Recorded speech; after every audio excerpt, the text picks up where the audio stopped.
Call to me, and I will answer you, and will tell you great and hidden things that you have not known. Jeremiah 33:3.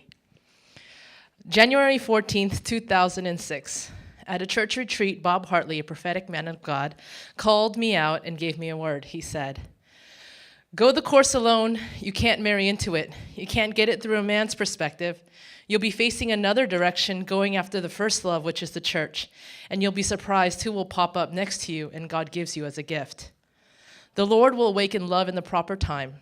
When duty calls, you go and take initiative." At the time, I was working here at Joy as the operations director. This prophetic word confirmed that my calling was to serve the church, and I was in the right place. Fast forward 5 years later, and I had followed God's calling to the Pamir Mountains in Tajikistan, serving as a missionary to the Pamiri people. However, with the high moments, I also had my low moments. In an entry in my journal to God, September 2011. Every morning and evening is such a struggle lately. I feel so insecure. I'm choosing to indulge and sulk in my own self-pity. I've not taken things to you in confidence, but in bringing things to you as demands.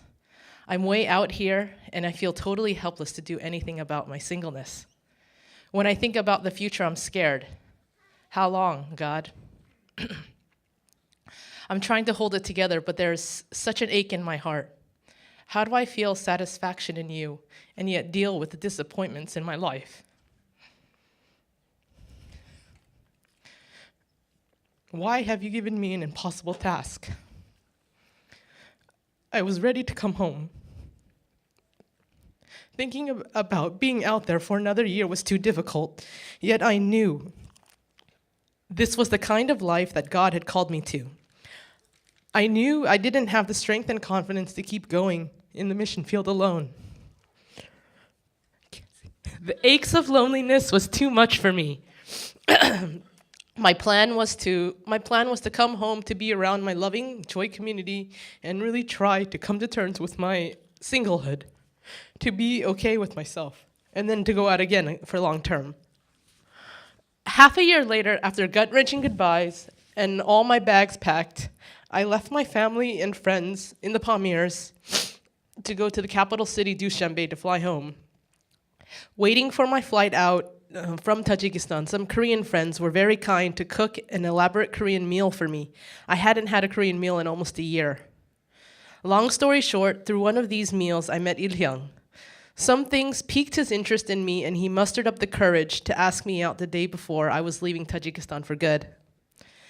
As we drove, we got right into talking about vision and family and a respective future.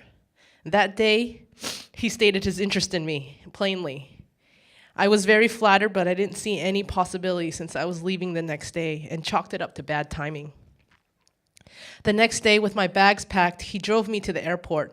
I handed the guy at the gate my ticket. He looked at it, he handed it back to me, and he said the plane left already. I had misread the time. I was so shocked. I didn't expect to be there.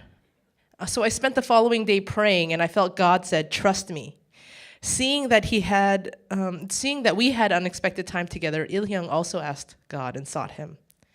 4 days after missing my flight, he said he made up his mind and wanted to marry me. Questions and doubt ran through my head. However, as the days went on, Il-hyung showed more and more confidence with his decision. And each day, I grew to admire and respect the way he led the relationship. A week later, I came home to break the good news to my parents and the bad news to Pastor Danny for having to leave early. 2 months later, we got engaged.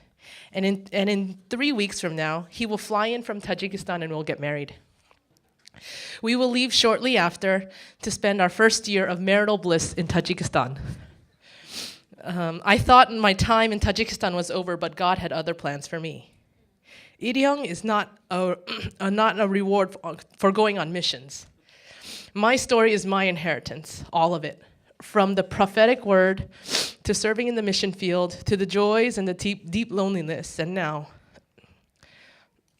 God's given me Il-hyung, a new set of challenges, to continue walking out God's plan, now together. He called, I obeyed. In my human thinking, I was about to throw away the prime of my life.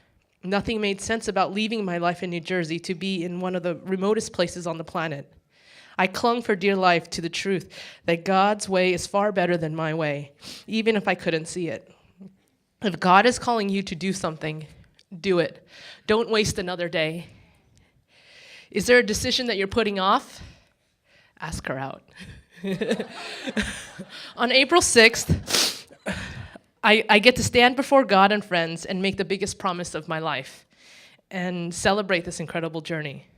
You know, I would be honored if you could come and join and celebrate with me. Unfortunately, I have limited space at the reception, but if you can, please come to the ceremony. It's 11 o'clock, 10 of Light Church, April 6th, and I'd be honored.